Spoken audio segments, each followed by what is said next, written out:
E você já sabe, a gente adora quando você faz o programa com a gente. Se tem aí algum flagrante, alguma denúncia, sugestão, manda aqui pra gente, perde tempo não. Grava uma mensagem de áudio e vídeo, pode se identificar, pode não se identificar, não tem problema nenhum. O número é 99225-8767. Ou você pode ainda postar na nossa página do Facebook, olha só, que você fica à vontade para fazer o que você quiser para mandar a sua denúncia, mandar a sua sugestão. E hoje eu queria mandar um beijo muito especial pro Neire, pro Luiz Miguel e pro Davi que estão assistindo a gente.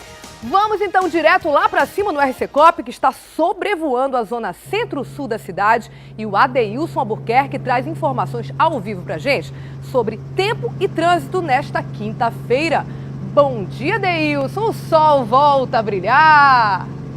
Volta, Dani. Bom dia para você, bom dia para o papai, para a mamãe, para toda a família que acompanha o Manhã no Ar.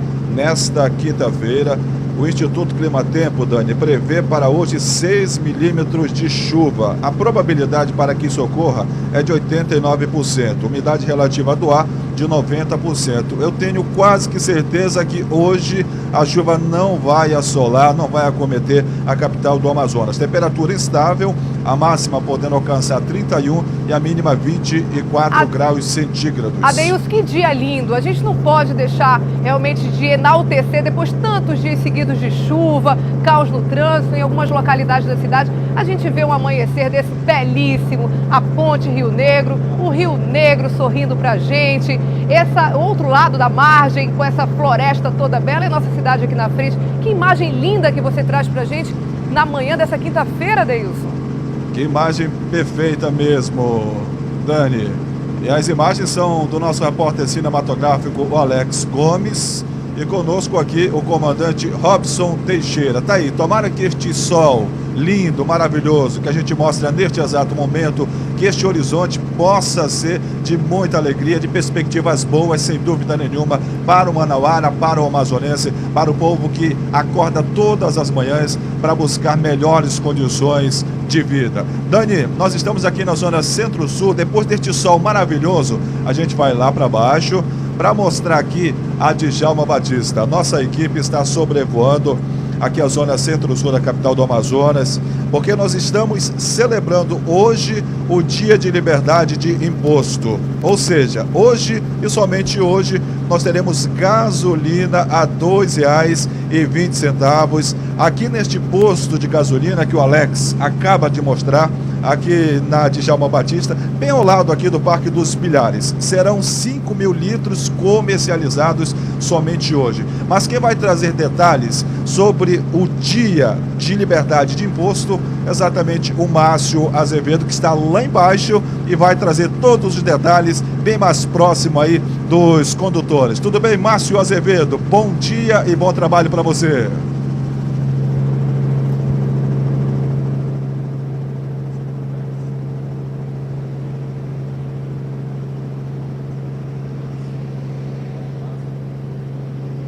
Bom dia, Adeilson, bom dia para você. Mas olha, antes de você me mandar aqui para baixo, eu quero saber aí de você em cima como é que está essa fila, porque ela começa aqui no posto na Djalma Batista e a nossa visão é limitada. Ela vai até ali proximidade de um shopping. Aí de cima, Adeilson, me fala antes aonde é que termina essa fila. Você consegue visualizar? Sim, Márcio. Já está inclusive sobre a passagem aqui da Daci Vargas. Quem vem ali da Torquato Tapajós, passando aqui essa passagem de nível da Daci Vargas, já está aqui nessa localidade, nas proximidades da Daci Vargas, como a gente mostra neste exato momento. Realmente a fila aqui de cima já está considerável, Márcio.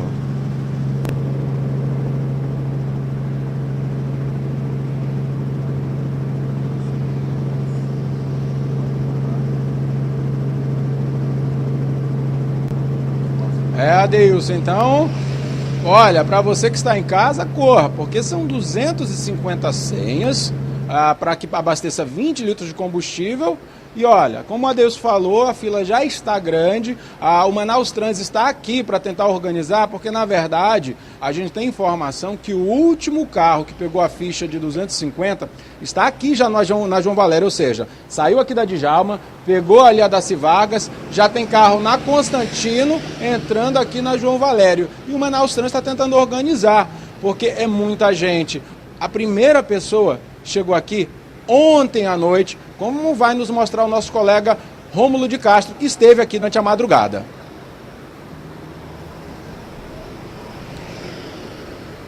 Ô Luana, ele não se incomodou com a situação, aproveitou até para tirar um cochilo. Já Silvia não ficou tão sossegada. Para manter os olhos bem abertos, o jeito foi apelar para o cafezinho. Trouxe uma garrafa para ficar... Imagina assim, todo dia a gasolina 2,20. Poxa, seria muito bom, né? Para toda a população. Eu acho que bem merecido, né? Um preço bom. No jogo dos números, numa conta rápida de matemática, quem fosse abastecer hoje a R$ 3,59, 20 litros sairiam por R$ 71,81. Com esse protesto, a R$ 2,20, a mesma quantidade de gasolina sai a R$ 44. Agora imagina só um país todos os dias sem tantos impostos. Tudo isso justifica essa fila enorme de veículos desde a noite de ontem. Fosse mais uns 3 postos, era melhor ainda, né? Porque só nesse aqui a vila já está dobrando ali, né? Mas, por isso o senhor dormiu aqui? Com certeza, senão eu ia chegar e ia ficar lá, sabe lá por onde, né?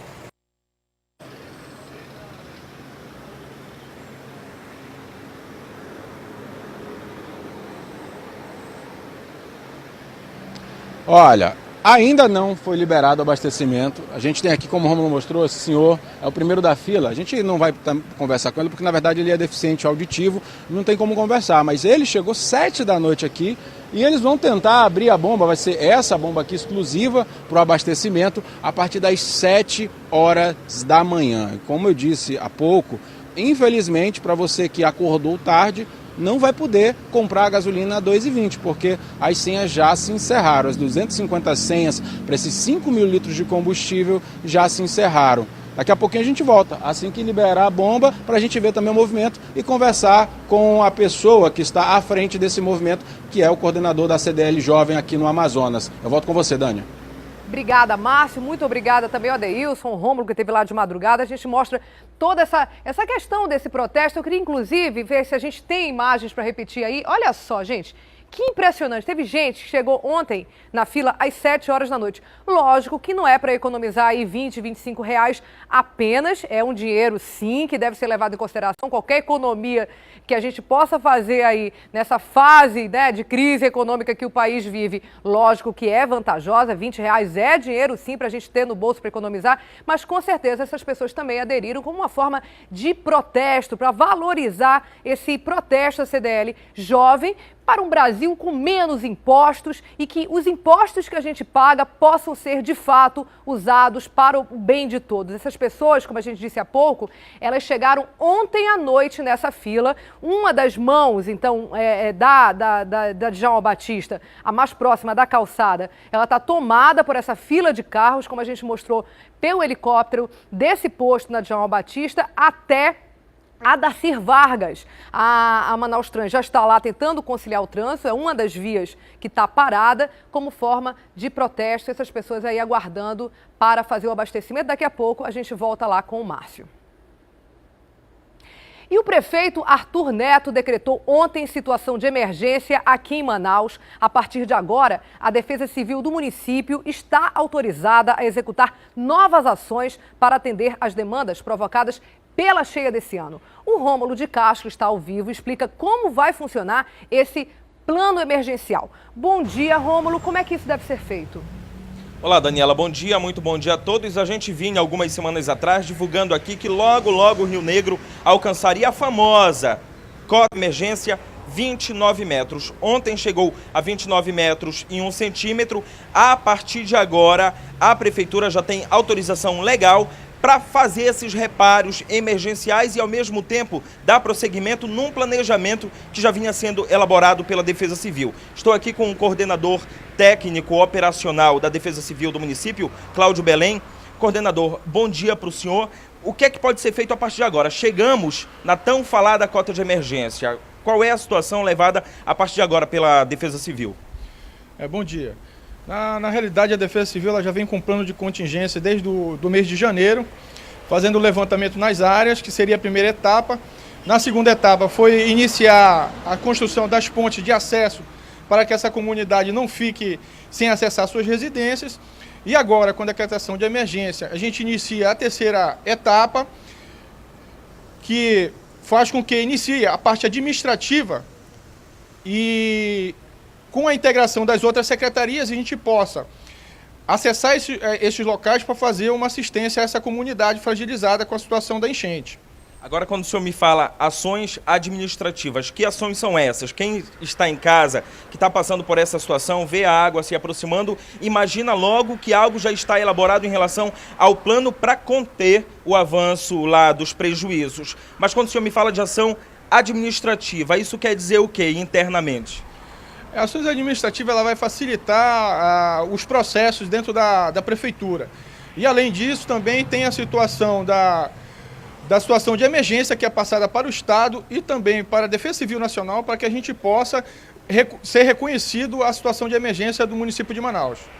Daniela, só para a gente entender e relembrar o que dia desse nós falamos aqui, essa cota de emergência é aquela estabelecida pelo governo federal. Então a prefeitura aqui em Manaus sabe, por exemplo, que em meados de abril ou maio o rio vai chegar a determinada altura e isso vai trazer prejuízos para a população. Mas as ações em si, de forma geral, não podem ser totalmente tomadas porque precisa-se dessa liberação legal. Aí já é uma questão de lei por parte do governo federal. A gente acompanhou ontem como é que está a rotina dessas pessoas que moram aqui na área urbana da capital e que já estão tendo suas casas invadidas pela água. A gente vai mostrar agora a história para você e daqui a pouco a gente volta. É com muito esforço e ajuda do filho que Dona Sebastiana se equilibra sobre a tábua e empurra o carrinho que garante a única fonte de renda da família. Muito preocupada. Eu fico estressada e fico apavorada. De noite eu não durmo, eu tenho muito medo. E agora não, porque eu botei aquelas tábuas ali. Mas antes estava a ponte dessa altura e nós aqui embaixo. Para sair, nós estávamos saindo por dentro d'água nos carrinhos, porque a gente trabalha com salada de fruta. A casa dela não está alagada ainda. Mas a realidade de alguns vizinhos é bem diferente. Até a semana passada, 2 famílias moravam nesta casa. A casa caiu das duas, né? E está alagando e eles não têm onde ficar. E não tem como pagar o seu aluguel. Então, enquanto isso, nós estamos tentando ajudar, né? Já Nilcilene passa boa parte do tempo varrendo o lixo trazido pela água. Ela tenta salvar os móveis que ainda restaram. Perto de fogão, cama, a cobra engolindo meu filho. Quando eu dei fé, ele já estava dentro d'água. Todo ano é assim, cobra.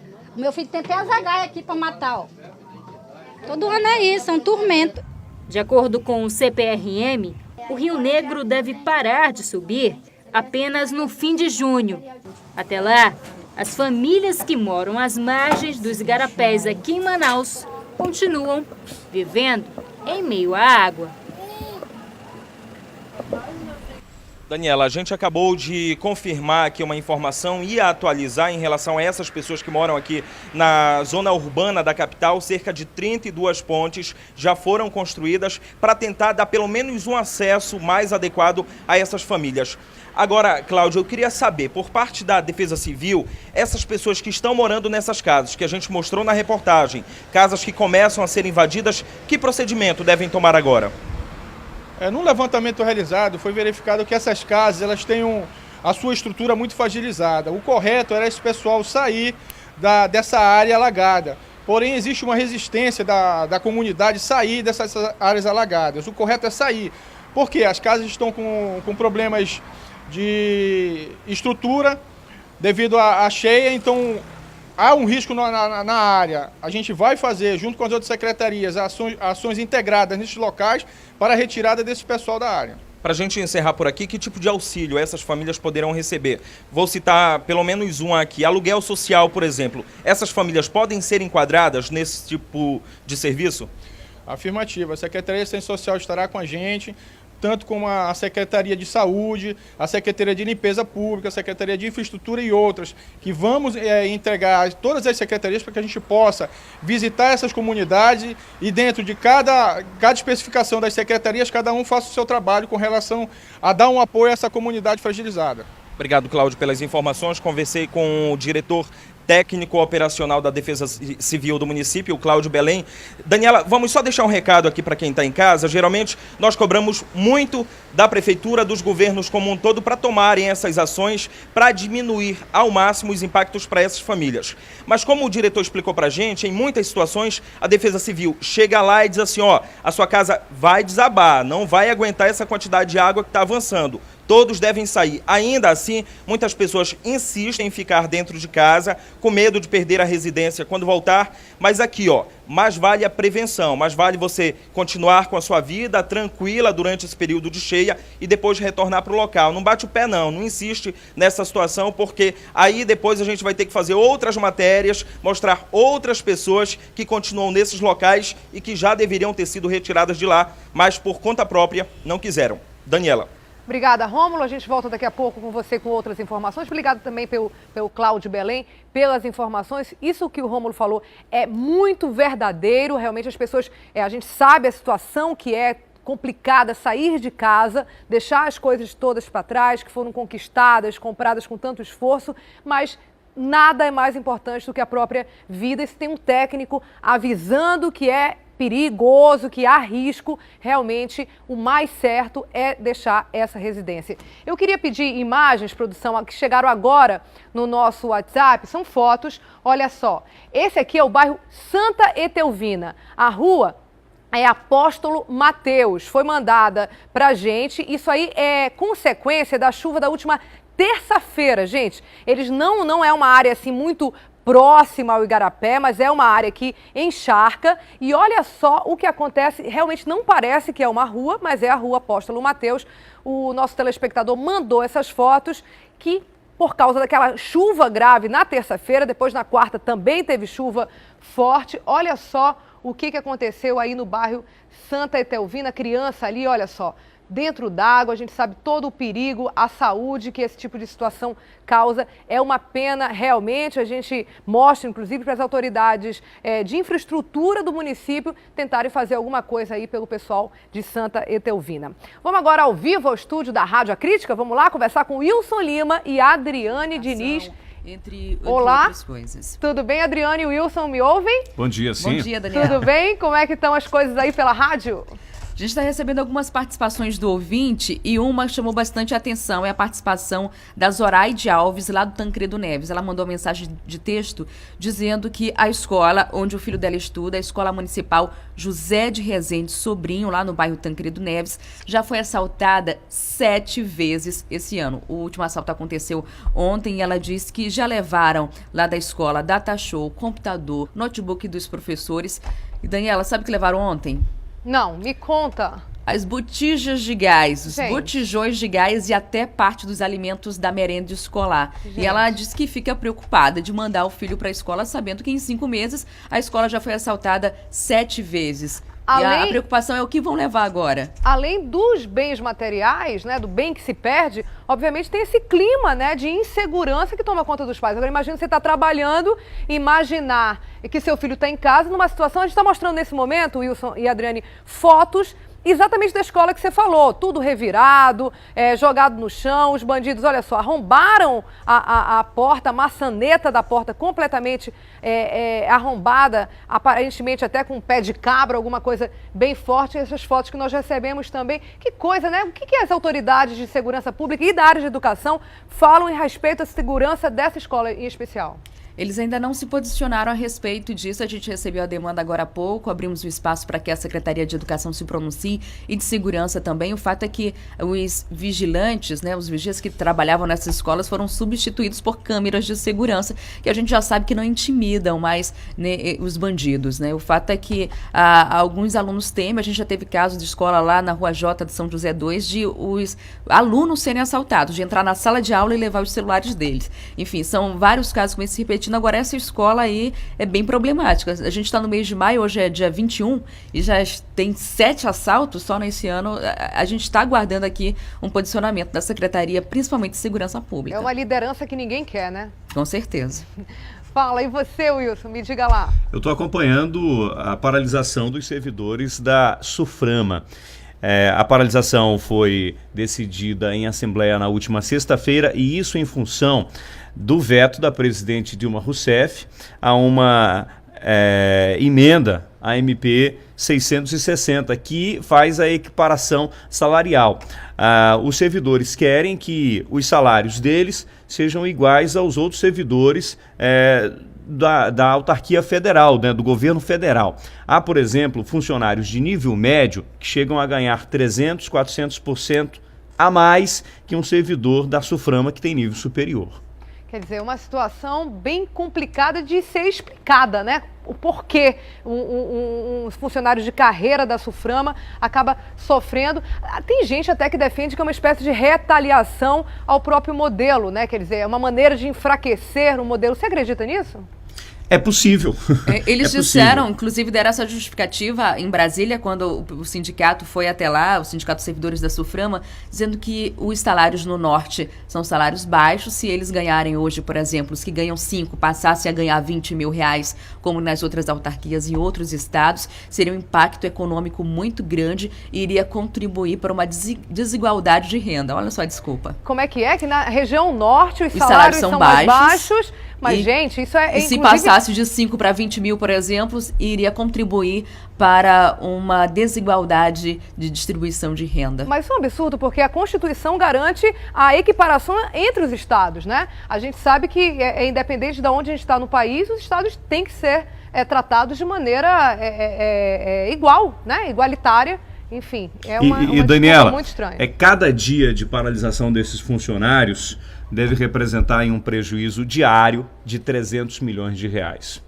Agora, já se sabe, assim, eu li inclusive na crítica, que a paralisação começa hoje e ela vai ser, na verdade, crescente, não é isso? Hoje e já existem indícios de uma paralisação ainda que não contemple a ponta, né? Talvez a população não sinta tanto os empresários hoje, mas a paralisação já começa a partir de hoje, não é isso? Exato, começa a partir de hoje. Houve uma decisão já na última sexta-feira, houve um indicativo numa assembleia que aconteceu na última sexta-feira, e hoje definitivamente, como não houve avanço nesse sentido, hoje parte dos servidores da SUFRAMA estão cruzando os braços.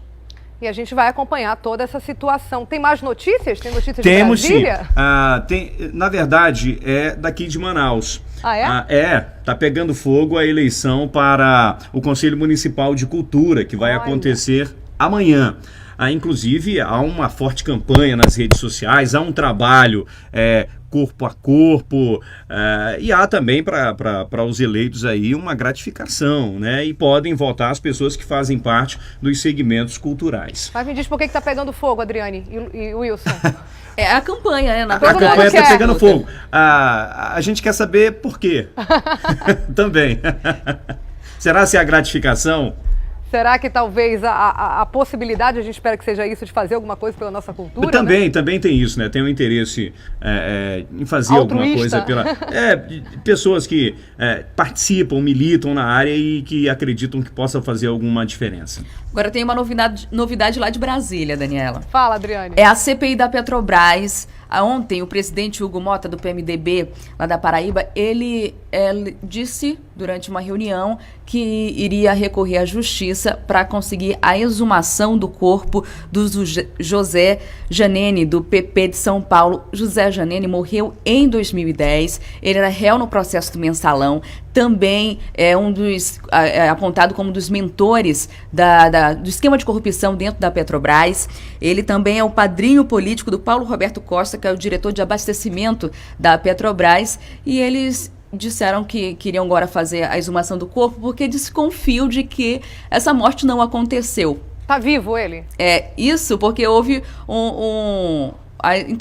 interlocutores chegaram até o presidente da CPI falando que a viúva, a Fernanda, a viúva do Janene, disse que não tinha certeza de sua morte, que não viu o corpo, que o caixão já estava fechado, e chegou até o boato de que ele estaria morando na América Central. E devido a isso, ele propôs isso durante uma reunião da CPI da Petrobras. Horas depois, a Fernanda, a viúva, ficou sabendo, ficou indignada, disse que era uma falta de respeito. Houve críticas também de outros parlamentares. E o deputado Hugo Mota, do PMDB da Paraíba, presidente da CPI da Petrobras, acabou recuando, disse que não vai mais pedir a exumação do corpo do Janene, que morreu em 2010, lá no INCOR, no Instituto do Coração de São Paulo, com problemas cardíacos. O Instituto do Coração, que é uma instituição muito séria, realmente, né? Quer dizer, não foi uma morte talvez suspeita em casa, é uma instituição muito séria. Agora, coisa de novela, né, gente? Pedido muito inusitado. Eu já vi história assim em novela, muito inusitada. Coisas da Lava Jato. Oh, meu Deus. Pode tudo, parece que nessa Lava Jato, que não tem fim nunca. Obrigada, gente. Até amanhã. Valeu, obrigada. Até lá. Nós conversamos com... Olha só, gente, um telespectador enviou um vídeo para o nosso WhatsApp mostrando uma situação que ocorreu ontem à tarde. Uma Kombi caiu em um buraco no meio da pista da Avenida Buriti. Você vê aí as imagens, uma das principais vias do Distrito Industrial. E sabe o que o motorista da Kombi fez? Subiu no capô do veículo e ficou sentado lá em cima, em forma de protesto. Um outro motorista que passava no momento filmou e perguntou aí para o condutor da Kombi que se ele queria algum tipo de ajuda, né, para tirar o veículo desse buraco. Ele disse que não queria não, porque estava aguardando ajuda, sabe de quem? Do governo estadual, da Suframa e da prefeitura. Olha só que inusitado. Vamos ouvir então o que ele fala? Roda aí, gente.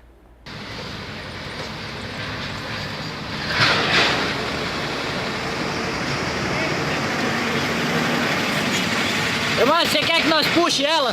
Não, agora não, porque eu estou esperando meu filho aí. Eu estou esperando também o pessoal do governo, da Suframa, da prefeitura e do governo do estado. Tá bom então. Tá, beleza.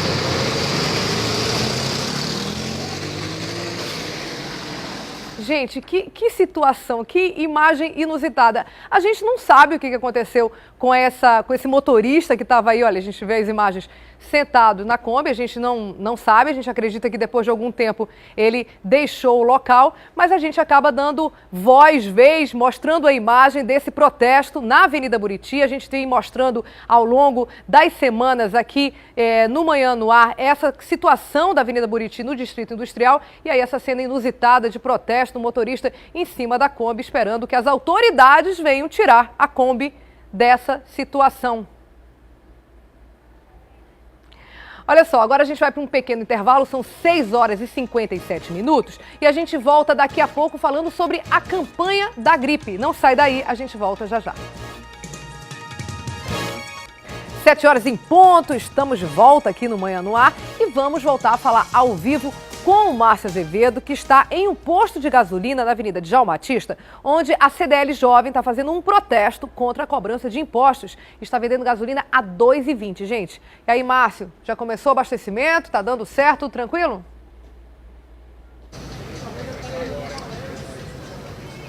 Olha, tranquilo, ó, você vê aqui, ó, abriu aqui, vamos aqui, vai começar agora o primeiro carro a ser abastecido ao preço de R$ 2,20, tá? Ali do outro lado, acho que a gente já está mais adiantado, olha. Vamos ali do outro lado, Pedro Bala, que ali a gente já vai conseguir mostrar, Dani. Porque o primeiro carro que chegou foi esse aqui. Mas, ó, já temos ali o primeiro cliente recebendo o combustível a R$ 2,20, ó. Tá aí na bomba. Meu amigo, vem aqui comigo. Bom dia. R$ 2,20. Uma economia que eu imagino que para você conseguir de novo só ano que vem. É verdade. Temos que aguardar o tanto de imposto que a gente paga, que quando aparece a oportunidade a gente tem que aproveitar. Imagino que foi uma noite longa aqui. Foi. Nós fomos os primeiros a chegar desde as 7 da noite, estamos aqui. Daniela, olha, tá aí, ó, tá abastecendo, são 20 litros e a gente vai conversar aqui com o coordenador da CDL da CDL Jovem Estadual, para ele nos explicar o que é essa economia de R$ 1,39. Eric Bandeira de Mello, o que representa esse R$ 1,39 de economia que vocês estão dando hoje nesse dia de protesto? Bem, isso aí seria uma alusão se a gasolina ou se qualquer outro produto tivesse menos impostos. Esse dinheiro vai diretamente para o bolso das pessoas. E eles poderiam gastar de maneira mais conveniente para eles, investindo em mais educação, mais lazer, melhoria de qualidade de vida da família. Essa carga tributária toda é o que vocês gostariam para o dia a dia, porque também vocês perdem, né?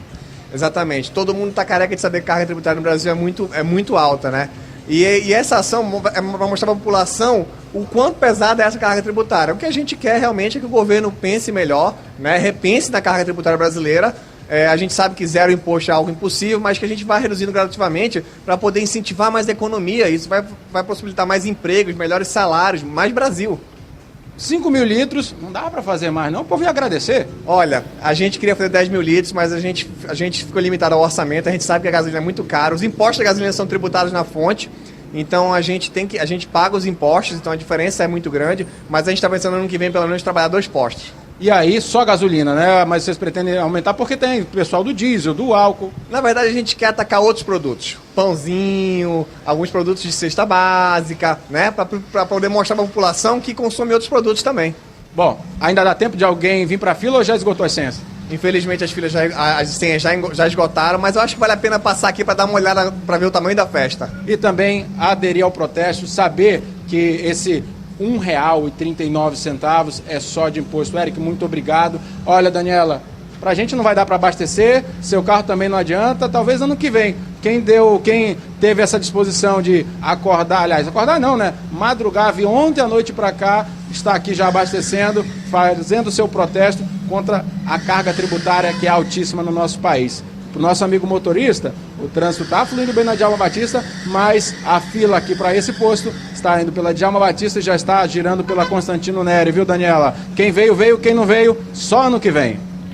Obrigada, Márcio Azevedo, que está ao vivo. Lembrando que a senha já foi esgotada, só vai ser atendido quem já está lá. E aí, parafraseando aí os protestos de 2013, 2014, não é pelo 1,39, não. Lógico que é uma forma de protestar contra os impostos. Parabéns pela iniciativa ACDL Jovem. O Eric Bandeira falou uma coisa super interessante, que ano que vem esse tipo de protesto seja ampliado para o pãozinho. Quem não vai querer comer um pãozinho aí sem impostos? Isso é importante para a gente entender, gente, exatamente o que a gente está pagando pelo produto e o que a gente está pagando de imposto embutido nesse produto. É uma questão de conscientização da população sobre o quanto a gente paga de impostos e aí poder cobrar do poder público. Vamos voltar a falar então do trânsito? Olha só, a gente dividiu tela, agora tem imagens ao vivo do RC Cop. Onde é que você está, Deilson?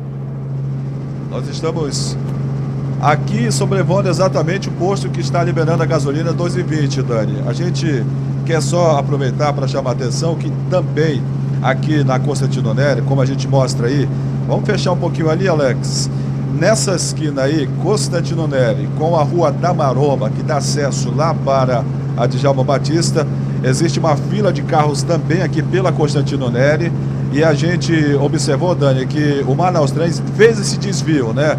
Já que o trânsito na Djalma Batista é bastante intenso, então os profissionais do Manaus Trens conversaram com os motoristas para que eles formassem uma fila aqui, ó. Esta fila na Constantino Neri, que inclusive ela se aproxima, ela compreende este trecho aqui, da Rua da Maromba até a chegada aqui da João Valério. Então, a gente mostra que o Manaus Trens desviou o trânsito, já que o número de veículos que estavam lá na Djalma Batista era bastante intenso e poderia trabalhar sem dúvida nenhuma o fluxo de veículos lá na Djalma Batista. Então, para melhorar, para facilitar a vida de quem está vindo ali da Torquato Tapajós em direção aqui a Djalma Batista, então o Manaus Trens dividiu, então metade dos veículos ficam lá na Constantino Neri e metade fica aqui, ó, na Djalma Batista, como a gente mostra neste exato momento. Apesar desta fila, o trânsito flui aqui na Djalma Batista em direção ao centro de Manaus. Dani. Felizmente. Então, na verdade, a fila está fazendo uma espécie de U, né? Ela começa na Djalma Batista, dobra ali pela Maromba e faz o outro braço desse U na Constantino Neri. É isso, Adeilson?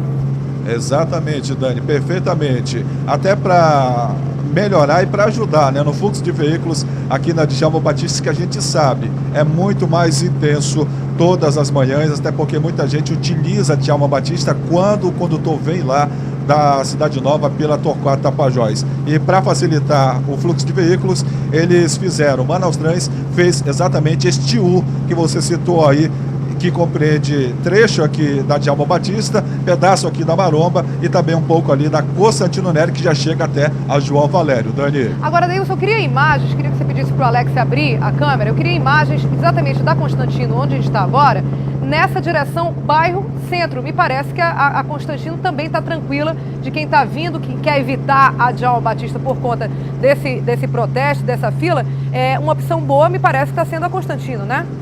Perfeitamente. A Constantino Nery, uma melhor opção na manhã desta quinta-feira. Então, o condutor que não tem muito compromisso, né, ali pela Djalma Batista, a melhor opção, sem dúvida nenhuma, é a Constantino Nery. Nos dois sentidos, inclusive, centro-bairro. Tem uma pequena retenção que a gente observa na chegada dos semáforos. Muito normal para o horário. Então a Constantino Nery, se a gente comparar com a Djalma Batista, é uma melhor opção nos dois sentidos, centro-bairro, bairro-centro. Dani. Obrigada, Deilson, Alex, comandante Robson. Daqui a pouquinho a gente volta com vocês em outro ponto da cidade com mais informações lá do alto e ao vivo. Agora o assunto é saúde. Atenção, você que ainda não se vacinou contra a gripe, há bastante informação sobre esse assunto. A campanha de imunização termina amanhã. Até o início da semana, 70% das pessoas que fazem parte do grupo prioritário já haviam sido vacinadas, mas muita gente ainda não precisa, ainda compareceu a esse posto de imunização. E o Rômulo tem essas informações sobre, inclusive, esses lugares, né, Rômulo? E quem pode e deve se vacinar.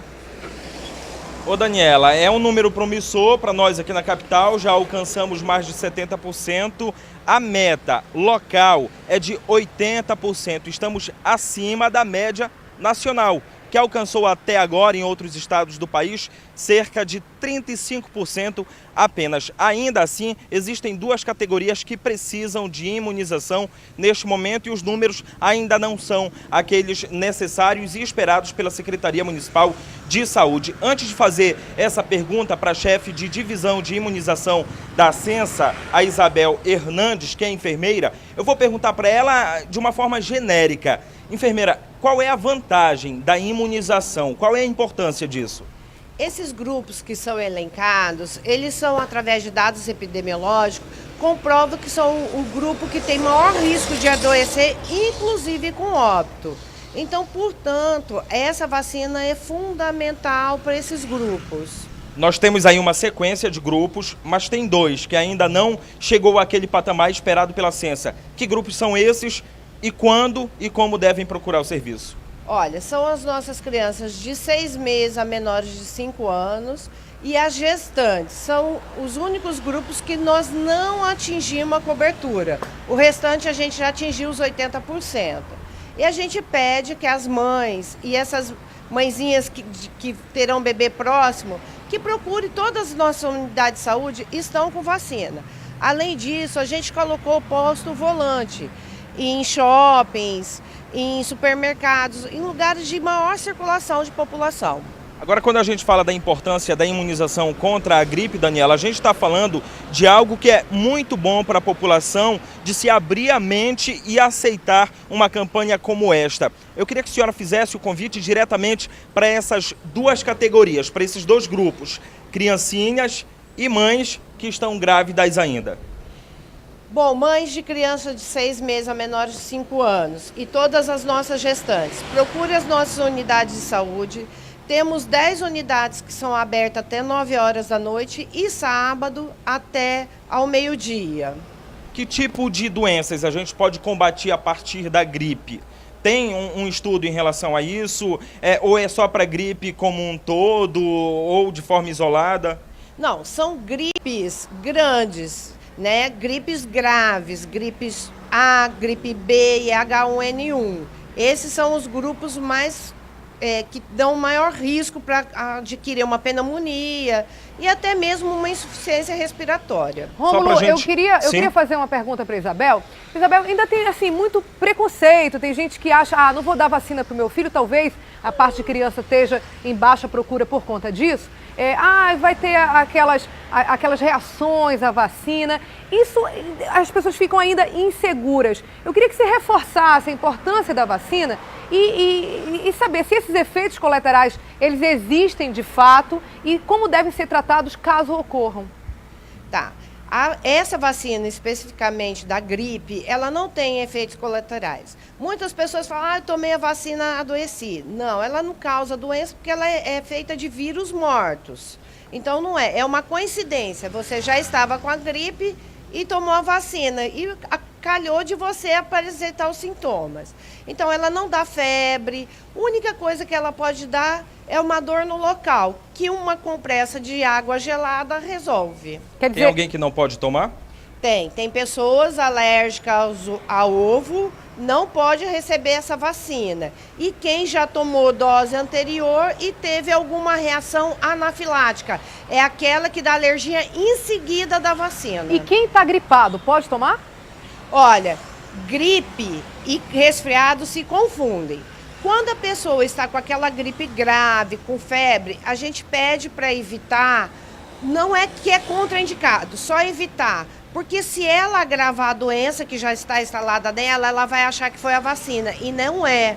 Então a gente pede para evitar. Mas correndo o nariz, tosse, sem febre, pode tomar a vacina. Mais alguma pergunta, Daniela? Não, acho que é isso. Muito obrigada aí, a Isabel e o Rômulo. Vamos só reforçar o convite, você aí de casa, leve agora o seu filho, vá você mesmo até o posto de saúde mais próximo. Lá você tem a vacina gratuita e ainda tem esses postos itinerantes pela cidade. Daniela. Obrigada, Rômulo. A gente volta daqui a pouco com você. Obrigada, Isabel, por todas as informações aqui para o Manhã no Ar.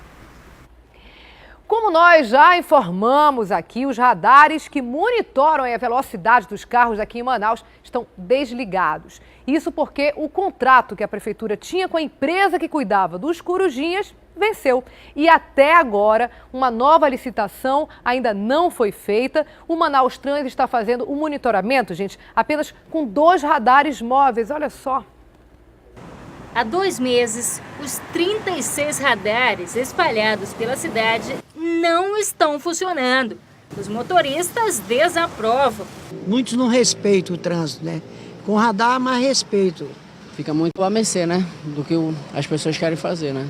O contrato com a empresa Cosladel, responsável por operar os corujinhas, venceu no dia 8 de março. Desde então, todos os radares da cidade estão desligados e devem continuar assim até que o novo processo licitatório seja encerrado.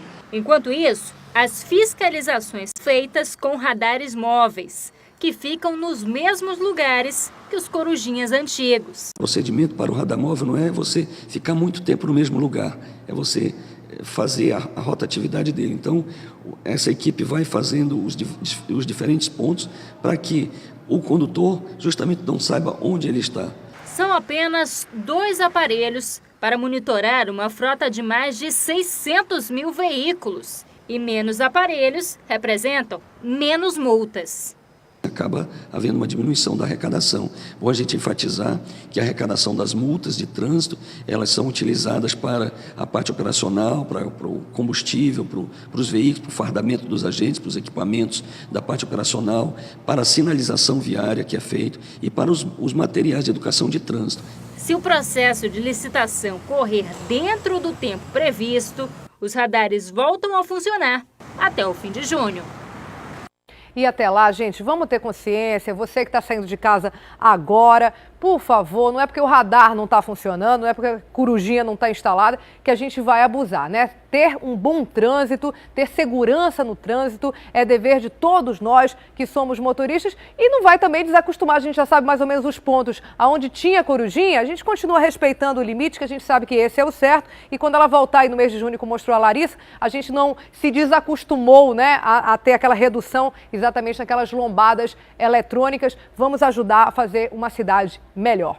Além dos problemas com o transporte coletivo, usuários do sistema reclamam das paradas de ônibus. Dizem que os abrigos não são aí suficientes e que algumas estruturas não atendem à necessidade da população. Você usa transporte coletivo? Concorda com isso? Olha só o que a SMTU fala a respeito.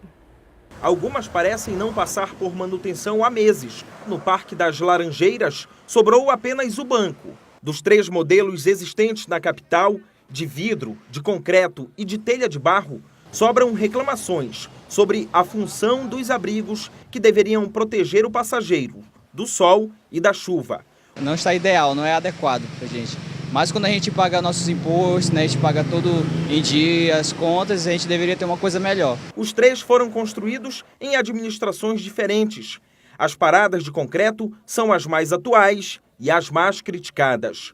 A prefeitura reconhece ter errado na escolha e construiu apenas 75 das mais de 200 apresentadas no projeto inicial. Ele é uma estrutura pesada, difícil de remanejar, que a gente tem que levar em consideração que o abrigo ideal é aquele que eu possa remanejar com facilidade. A tendência é a gente ir para uma padronização, agora não esquecendo que a gente pode, através da propaganda, conseguir, como tem esses de vidro hoje, eles o município não gasta nem na implantação, nem na manutenção. Então nós temos que abrir uma nova licitação e buscar um abrigo apropriado para a cidade dentro dessas condições. Números da própria Superintendência Municipal de Transportes Urbanos mostram que em toda a capital existem 3.200 paradas de ônibus. Mas aquelas onde há algum tipo de proteção para o usuário não representam nem a metade desse total. Do lado oposto, 2.075 não tem nenhum tipo de proteção para quem precisa usar o transporte público na capital. A superintendência diz que isso é até normal. Isso porque quem pega o sentido bairro-centro precisa mais do abrigo. O fluxo é maior. Geralmente, segundo a SMTU, quem vem do centro para o bairro apenas para e depois segue para casa. A população não concorda, reclama e a SMTU apresenta uma nova justificativa. Todos os dias eu recebo pedidos aqui. Infelizmente, não todos são viabilizados em função do espaço. E não só o espaço. Quando a gente vai pôr um abrigo, muita gente não quer que ponha na frente da sua casa. Principalmente a área de comércio. Então, é uma coisa difícil de fazer, mas a gente, todos os dias, toda semana, está implantando abrigo. Quem precisa do transporte público, resta sonhar com um abrigo digno de quem, faça sol ou faça chuva, precisa esperar o próximo ônibus. A gente torce realmente para que essa situação seja resolvida em toda a cidade para ficar mais bonita e principalmente mais funcional para quem usa o transporte coletivo. O setor naval do Amazonas espera há anos pela construção de um polo para reunir empresas. O terreno já foi até escolhido, mas até agora nada. A gente vai ver esse assunto sobre o polo naval do nosso estado, que pode gerar ainda mais empregos do que gera daqui a pouco. São 7h20, a gente volta já já.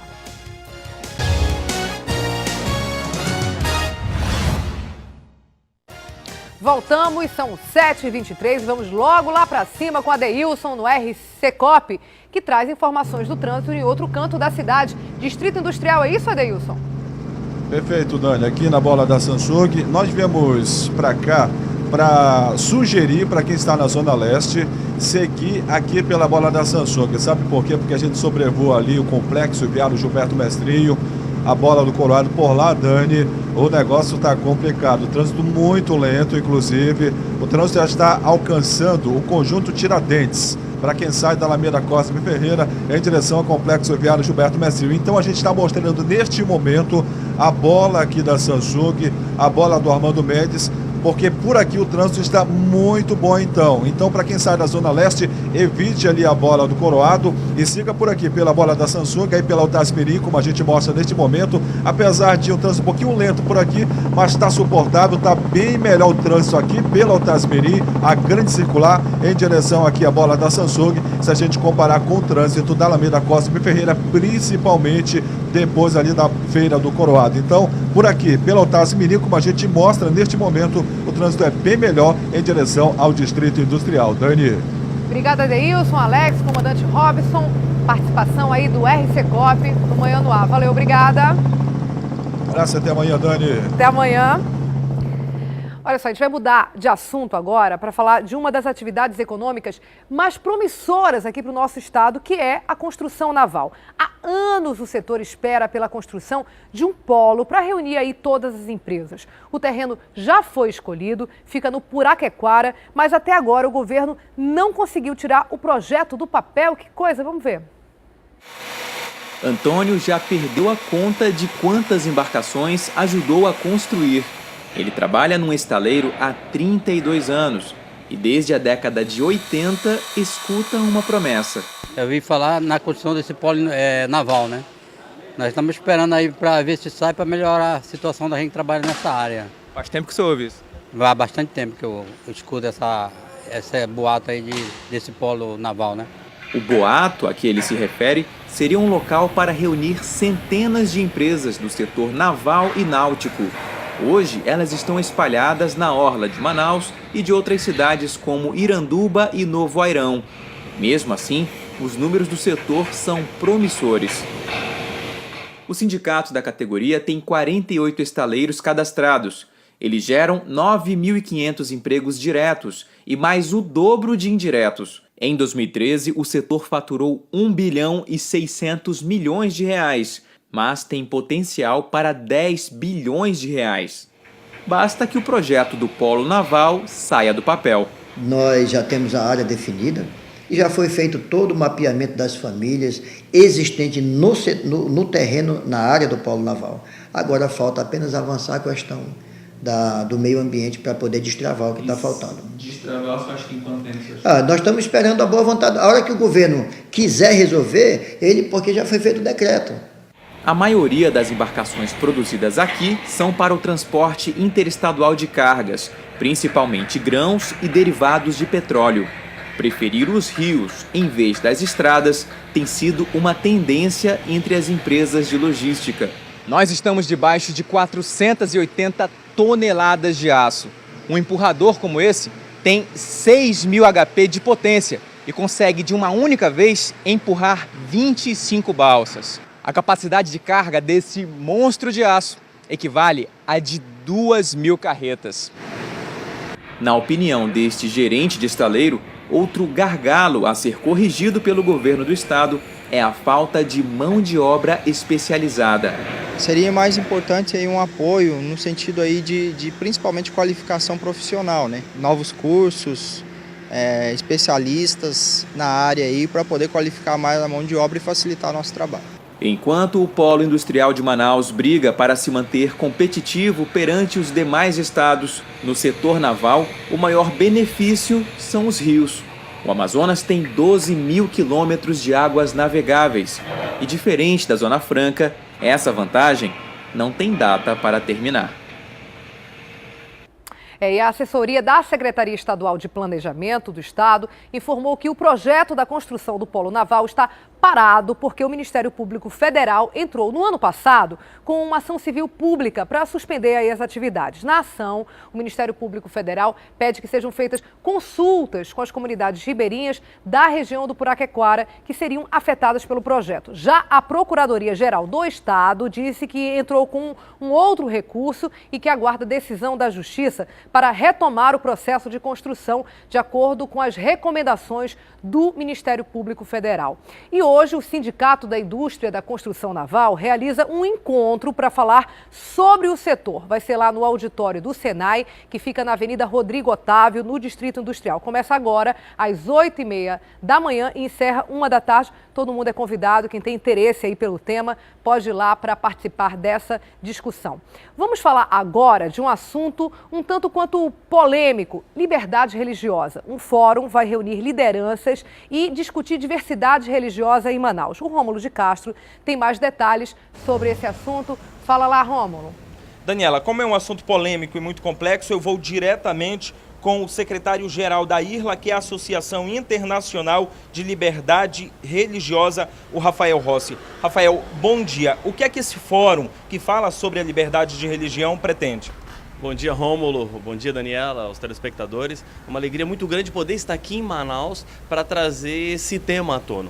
Hoje, no mundo, 90% da população mundial expressa alguma crença, mas 75% vive em regiões onde esse direito não é garantido, ele tem restrições à liberdade. Onde a religião é obrigatória. Em alguns lugares, sim. Vejam, liberdade religiosa atinge todo mundo. Não só quem escolhe crer, mas quem escolhe também não crer. E nós precisamos garantir que o Estado laico proveja meios e condições para que as pessoas exerçam sua religiosidade. Aqui na capital, que horas e aonde será realizado esse fórum? Bom, o fórum acontecerá hoje à noite, às 19 horas, na Assembleia Legislativa, no auditório Belarmino Lins, e no sábado, às 3 horas da tarde, no auditório Canaã. Daniela, lembrando que a Constituição brasileira, a legislação garante que todo mundo tem liberdade por lei garantida de religião, mas ainda assim, muitas vezes essa liberdade não é respeitada. Como é que a IRLA, que é a associação, vê esse processo de muitas pessoas serem melindradas pela escolha religiosa, Rafael? Bom, a IRLA tem trabalhado em diferentes partes do mundo, instando os governadores, conversando com o poder legislativo, executivo, para que as pessoas possam ter o direito de exercer sua religião. Porque exercer a religião envolve a dignidade humana. E quando você tira a dignidade humana, você está afetando diretamente o direito da pessoa existir, de ser. Rafael, quem se interessar, só para a gente encerrar por aqui, Assembleia Legislativa, aqui na capital, que horas? Às 19 horas, nós teremos 2 palestrantes internacionais, um representante da ONU, que estará conosco para tratar exatamente da intolerância religiosa no mundo. Obrigado, Rafael Rossi, que é o secretário-geral da IRLA, que é a Associação Internacional de Liberdade Religiosa. Muito obrigado pela sua participação. Rômulo e Rafael, então Sim. Qualquer pessoa pode participar hoje, é isso? Lá na Assembleia Legislativa? Qualquer um, Rafael? É isso mesmo, Daniela. O evento é aberto para quem quiser. Nós esperamos autoridades religiosas, políticas, que hoje vão tratar desse tema, que é um tema muito importante para a sociedade. Então tá aí, despertou a sua curiosidade, você que está em casa, tem alguma opção religiosa ou não tem, pode ir à Assembleia Legislativa a partir de 7 horas da noite para esse fórum, que vai discutir justamente sobre a liberdade religiosa que nós temos garantida por lei, Daniela. Obrigadíssimo, Rômulo. Muito obrigada também, Rafael. Boa discussão lá no encontro, que é um assunto que interessa a todos, faz parte aí da vida das pessoas. Muito obrigada, boa sorte, Rafael. Vamos mudar de assunto agora para informações sobre polícia. A polícia prendeu a dupla que na semana passada a gente mostrou, roubou, uma viatura e levou os coletes e as armas de policiais. Além disso, a polícia conseguiu prender também 2 homens que compraram essas armas roubadas. Vamos ver.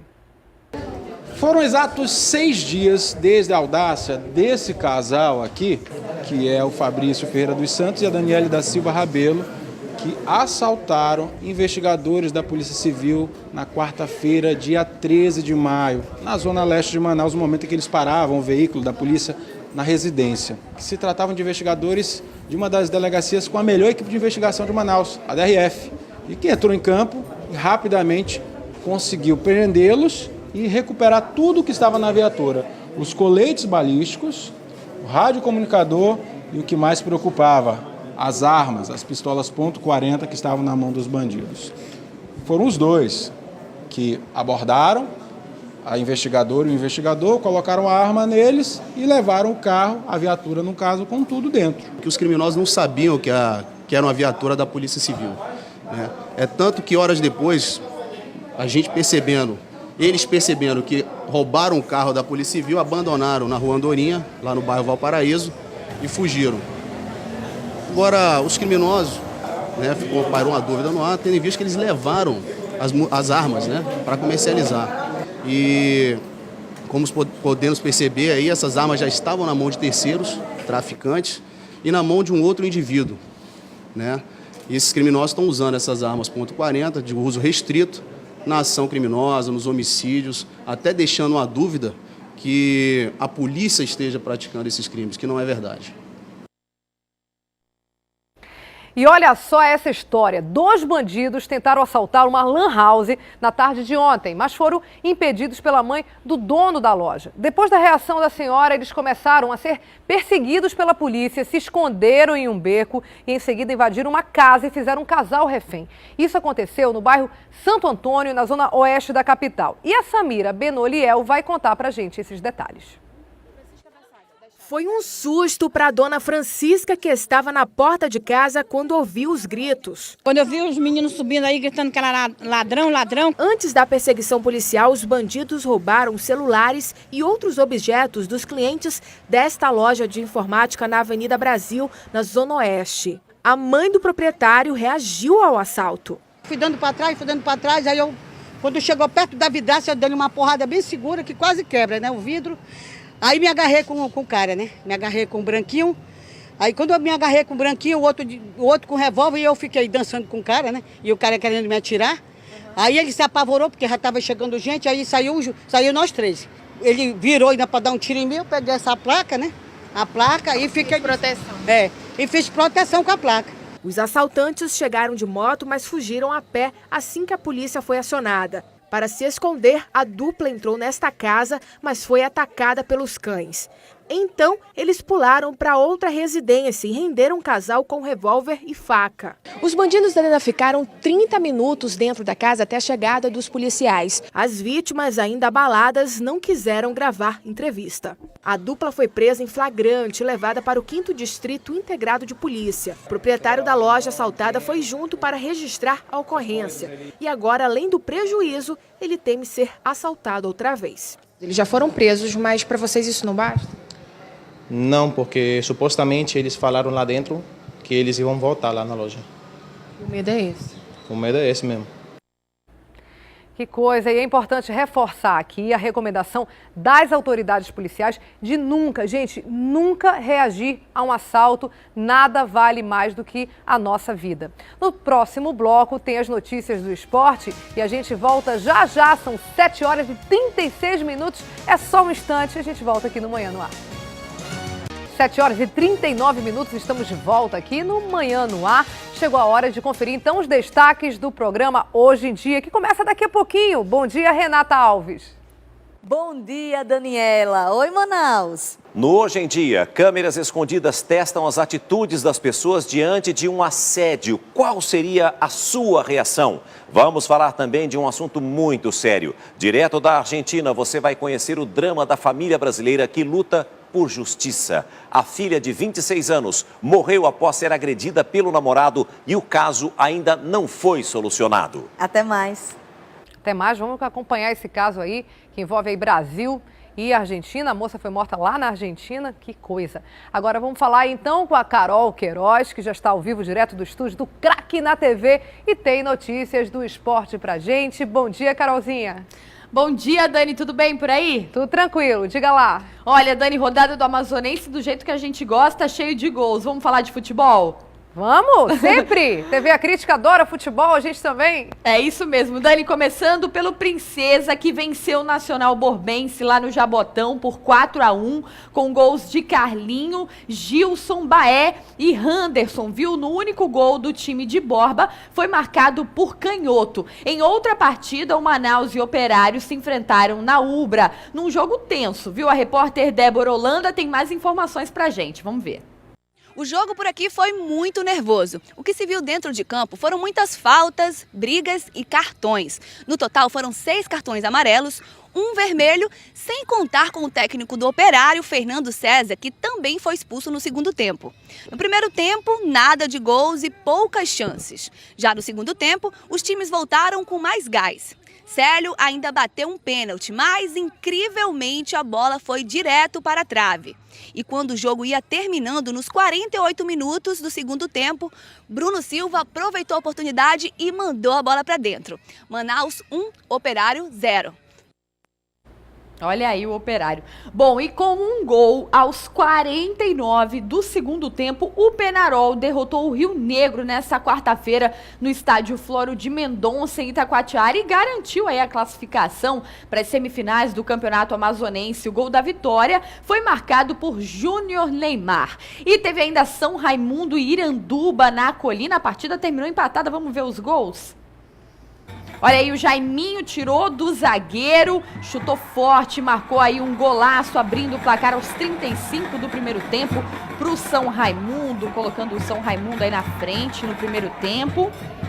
Mas na segunda etapa, pênalti para o Iranduba, e quem marcou foi o Kelvin, deixando tudo empatado aí na Colina. Mas na sequência, gente, só 2 minutos depois, aos 37 da segunda etapa, teve pênalti, dessa vez para o São Raimundo. Aí Tufão da Colina na frente de novo, dessa vez com o Marinho. Olha aí o São Raimundo na frente. E você tá vendo essa comemoração? É porque teve gol, faltando só 2 minutos para terminar a partida. O Iranduba teve chance, Pelezinho marcou, conseguiu fazer esse gol aí no finalzinho da partida. E no empate, por causa desse 2-2, o São Raimundo fica de fora aí, né, da classificação para a próxima fase do Brasão. Joga aí, né, a 18ª rodada do retorno, mas sem chance aí de disputar a próxima fase. Só vai cumprir aí o próximo jogo, mas não dá mais para o São Raimundo. Só lembrando que hoje ainda tem o último jogo da 17ª rodada do retorno, aliás, jogão de bola, Nacional e Fast na Colina, às 8 da noite. Quem não puder ir lá no estádio hoje ver na Colina, eu conto tudo amanhã aqui no Manhã no Ar, tá bom? Ô Dani, vamos mudar um pouquinho de assunto? Olha, você sabe que eu contei aqui pra você, aqui no Manhã no Ar, que eu fiz uma série aí de viagens, de matérias e tal, pra falar do PAN, né? Com certeza, a gente tá aqui contei, curioso, né? já pra ver. Pois é, a gente conversou e tal com vários atletas. Você sabe que um desses atletas que eu conversei foi o ginasta Diego Hipólito, muito conhecido, né, Dani? Super conhecido. E havia uma especulação se o Diego estaria ou não nos Jogos Pan-Americanos, até porque o Mundial de Ginástica, Dani, em Glasgow, é logo depois do PAN, e isso está acontecendo com várias modalidades. Por exemplo, no vôlei tem Liga Mundial, que acontece ali na mesma época, então muitos atletas estão priorizando os mundiais e tal, e com o Diego estava acontecendo a mesma coisa. Ele conversou com a nossa equipe e hoje o portal R7, vamos até colocar aqui no telão para a gente ver, o R7 está dando, com lesão na coluna, Diego Hipólito está fora dos Jogos Pan-Americanos. A gente já sabia disso, eu conversei com ele, a gente tem uma entrevista exclusiva com o Diego Hipólito. Ele conta sobre essa lesão na coluna que está tirando o Diego de várias competições importantes. Ele está realmente bastante machucado aí na coluna, está fazendo um tratamento bem sério, viu, Dani, para tratar, para realmente se curar desse problema. Não vai estar nos Jogos Pan-Americanos, mas ele contou pra gente sobre o momento que vive a ginástica masculina, contou pra gente, falou bastante sobre a seleção, desejou boa sorte a todos os meninos, os atletas que vão estar nos Jogos Pan-Americanos, e falou que está se dedicando bastante ao tratamento para estar em plena forma e para estar pelo menos no Mundial de Ginástica. Essa reportagem a gente acompanha mais pra frente. Não vamos ter o Diego nos Jogos Pan-Americanos, mas vai estar no Mundial. A gente torce para que os outros ginastas da seleção brilhem aí nos Jogos Pan-Americanos, né? O que é uma pena, né? Porque, na verdade, o Diego é um dos grandes nomes da ginástica no Brasil e incentivador, né?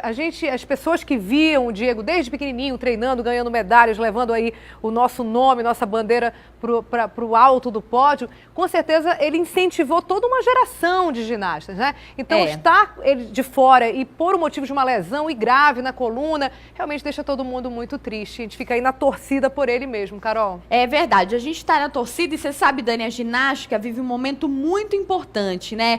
Enfim, com a Olimpíada no Brasil no ano que vem, tá todo mundo com os olhos ali muito atentos para a ginástica. Você sabe que o primeiro ouro olímpico no masculino veio com o Zanetti nas argolas. A gente não tinha nenhum ouro olímpico e o Zanetti conquistou isso. Era uma busca, né, do Diego por muito tempo. A gente sempre quis muito isso e não veio, o Zanetti conseguiu. Mas o o Diego sempre foi um Zanetti grande Argola, ídolo. né? O Zanetti Argola, é isso? É, nas argolas, isso Exatamente. mesmo. E as meninas vêm muito forte, né? Esse ano treinando muito forte. Eu vou contar aqui uma novidade, mais uma pra você, já que a gente tá falando de ginástica, pra todo mundo aí de casa. Nós estivemos no mais novo centro de treinamento de ginástica da seleção brasileira, o Time Brasil, que fica lá no Rio de Janeiro. É um centro com o mais alto nível, viu, Dani, de equipamentos e tudo mais da ginástica olímpica. Coisa linda, viu, de ver. Quem apresentou esse centro de treinamento pra gente foi a Luísa Parente, que é comentarista da Record, né, da ginástica olímpica, ex-atleta também. Lá grande nome, né, também grande incentivadora das novas gerações. Nossa, foi ídolo também, Verdade. né, de uma geração inteira aí, né, conquistou muita coisa também pra gente. E ela nos apresentou esse centro lá, nós conversamos também com a Jade Barbosa, que vai estar nos Jogos Pan-Americanos, conversamos com a Letícia, que também é atleta da seleção, com a Rebeca, que também é atleta da seleção, e elas, olha, eu vou falar pra você, estão treinando duro, Dani, e elas prometem trazer grandes conquistas pra gente aí, tanto nos Jogos Pan-Americanos quanto nas Olimpíadas do ano que vem. Então vem muita coisa boa por aí. Mas, viu? Carol, você tá deixando todo mundo com água na boca. Todo mundo quer ver essas reportagens. Quando é que enfim elas vão pro ar, Carol? Dani, olha, a gente tá preparando tudo com muito carinho. Eu falei pra você que talvez seria depois aí do Festival de Parintins, mas a gente já tá antecipando isso. Que bom. Porque tá todo mundo querendo ver. Então a gente tá preparando isso com muito carinho. Em breve, você vai ver aqui na telinha da TV A Crítica toda a preparação dos atletas pro Pan-Americano. E como eu falei, em breve a gente se vê em julho lá direto do Canadá, viu?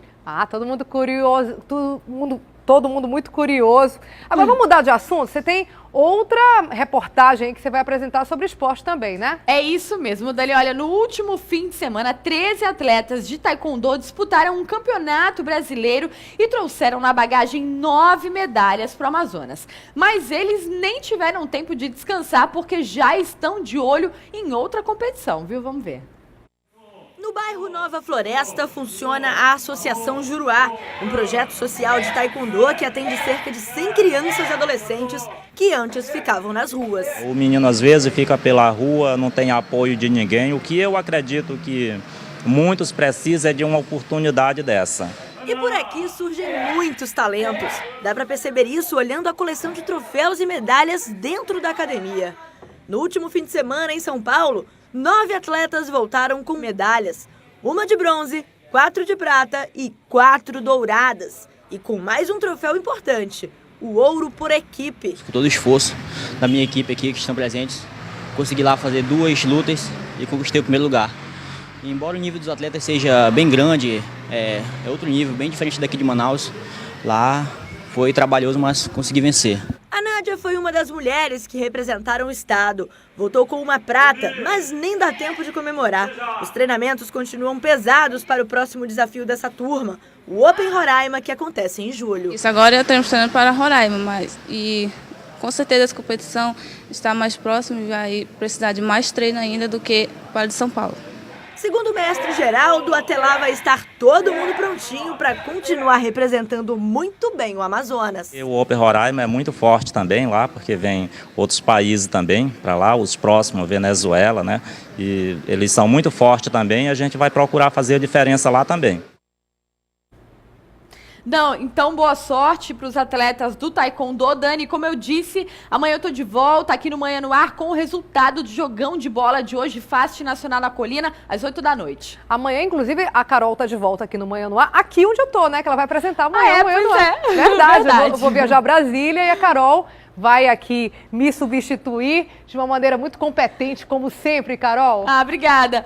Um beijo, Dani, boa viagem pra você. Beijo, e amanhã todo mundo vê você, então, aqui desse lado da telinha. Tá certo. Obrigada. Tchau. Vamos ver, então, alguns assuntos em destaque. Hoje, vamos lá? O que a gente tem? CETAM abre inscrições em cursos de capacitação até o dia 23. Olha, pelo www.ead.cetam.am.gov.br.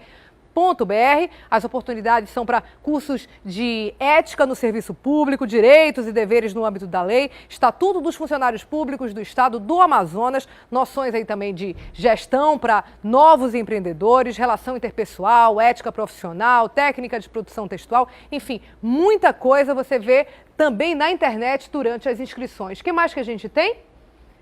Em assuntos do dia, Marinha abre mais um edital para nível superior. Até amanhã, viu, gente? Também pela internet, no www.ingressonamarinha.mar.mil.br. As inscrições custam R$ 55,00. São 48 vagas destinadas ao preenchimento do quadro complementar de oficiais nas áreas de administração, para ciências contábeis e também para a economia. A gente tem mais um assunto do dia, vamos ver.